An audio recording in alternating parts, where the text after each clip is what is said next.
നമസ്കാരം. രാഹുൽ ഗാന്ധി നയിക്കുന്ന ഭാരത് ജോഡോ ന്യായയാത്രയുടെ മഹാസമ്മേളനം ബീഹാറിലെ ഔറംഗാബാദിൽ കോൺഗ്രസ് സംഘടിപ്പിച്ചു.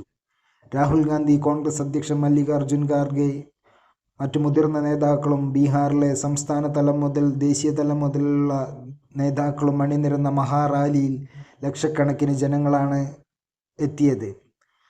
ലോക്സഭാ തെരഞ്ഞെടുപ്പിന് ബീഹാറിൽ ഒരുങ്ങുന്ന ഇന്ത്യ മുന്നണിക്ക് വലിയ രീതിയിൽ കരുത്ത് വിളിച്ചോതുന്ന മഹാറാലിയാണ് ബീഹാറിലെ ഔറംഗാബാദിൽ സംഘടിപ്പിച്ചത്.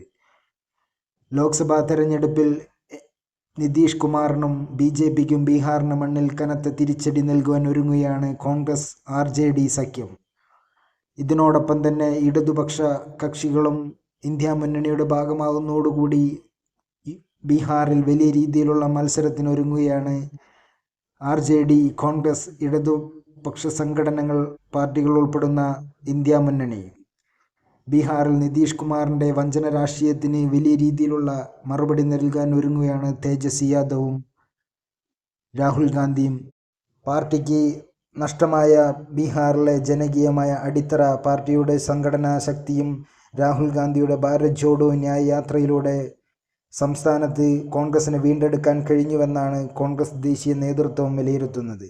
ഇതിലൂടെ ബീഹാറിലെ ഇന്ത്യ മുന്നണിയിലെ കൂടുതൽ സീറ്റുകളിൽ മത്സരിക്കുന്ന RJDക്ക് വലിയ രീതിയിലുള്ള കരുത്തു പകരാൻ കോൺഗ്രസിന് കഴിയും.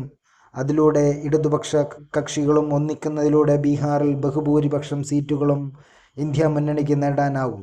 RJD നേതാവ് തേജസ്വി യാദവ് സംസ്ഥാനത്ത് വലിയ രീതിയിലുള്ള പദയാത്രയും മറ്റു മഹാറാലികളും സംഘടിപ്പിക്കുന്നു. ഇതിൻ്റെ ഭാഗമാകാൻ തേജസ്വി യാദവ് ഇതിനോടകം തന്നെ രാഹുൽ ഗാന്ധിയെയും കോൺഗ്രസ് അധ്യക്ഷൻ മല്ലികാർജുൻ ഖാർഗെയും ക്ഷണിച്ചു കഴിഞ്ഞു. ലാലു പ്രസാദ് യാദവും വീണ്ടും തെരഞ്ഞെടുപ്പ് കളത്തിലേക്ക് എത്തുന്നതോടുകൂടി ബീഹാറിൽ ശക്തമായ പോരാട്ടത്തിനൊരുങ്ങുകയാണ് കോൺഗ്രസ് RJD ഇടതുപക്ഷ കക്ഷികൾ ഉൾപ്പെടുന്ന ഇന്ത്യ സഖ്യം.